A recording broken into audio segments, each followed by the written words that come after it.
she was blind, and when he had his way on her, the ancestors answered. In the age when kingdoms were measured not by wars, but by fear, there arose a man whose name bent the air when spoken. They called him Badegeshin. He was not born king, yet kings trembled. He was not crowned. Wherever war gathered like storm's cloud, Badegeshin followed, and war never survived him. Armies collapsed before his hammer. Drums of war fell silent at the sound of his footsteps. Victory clung to him as though sworn by oath. He won battles back to back, not once, not twice, but always. And for every victory, kingdoms paid tribute, not only in gold, not only in cattle, but in bloodlines. After the three greatest wars, three kings stood before him, each offering the same thing. Take my daughter, the first king said. Let her be your wife, the second king said. Let my kingdom know peace, the third king said, handing his daughter, Princess Adebisi, to Badegeshin. Thus, Ogunfemi married three wives, each a princess, each born of royal wombs from different kingdoms. They came with honor, they came with ceremonies, they came with fear. For even as queens in his house, they knew this truth. Badegeshin did not love, he conquered. But power, once tasted, never stays satisfied. Soon, three wives were not enough. When Badegeshin desired a woman, he did not ask her family. He did not ask her husband. He pointed, and fear answered. Men surrendered their wives with shaking hands. Families swallowed their cries to protect the living. Women were taken without consent, folded into his ever-growing household as concubines. When complaints reached the palace, the king summoned Badegeshin, but the king himself feared him, so the king would speak softly. These women belong to other men. Please, Badegeshin. And Badegeshin would answer, forget it, king, and the matter would die. Thus, his compound became a city of silence, full of women, but empty of peace, until the day he saw her. She sat by the roadside, not adorned in royalty. She was blind. Her beauty was loud. It entered the space before she did. Her skin carried quiet light. Her presence softened the air, and her smile, rare and gentle, felt like a prayer. Her name was Adoni. She was from another kingdom, promised in love to a man who had always been there for her, a farmer whose name was Adebayo. Not poor, not rich, just steady. He was her eyes on rough paths, her strength in crowded places, her laughter in dark hours. Their wedding was close, 2 weeks away. Then Badegeshin returned from battle, in victory as always.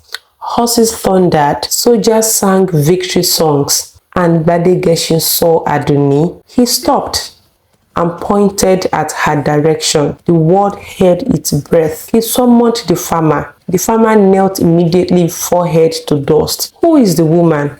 Badegeshin asked. My lord, the farmer replied, voice trembling. She is my fiancée. Our wedding is in 2 weeks. Badegeshin did not blink. Forget it, he simply said. The next day, Badegeshin sent men. They found Adoni's home. They took her without consent and put her on a horse. They carried her across kingdoms to their kingdom. And they took Adebayo, the farmer, tied him like a servant. Then Badegeshin did something worse. He forced the farmer, Adebayo, to remain at his household, not as a man, not as a hired worker or laborer, but as a servant. Adoni wept. I am blind, she said. I cannot survive among jealous women and broken spirits. He just turned away. Then one evening, grief sought comfort.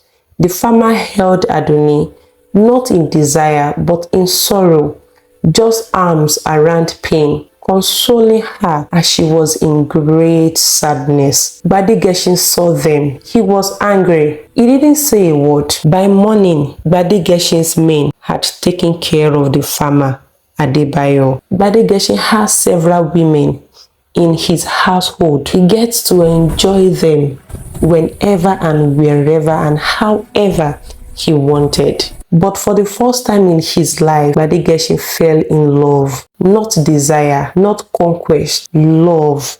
But Adoni never gave him her heart. She did not fear him. She did not chase him. She remained distant. This wounded him more than any blade.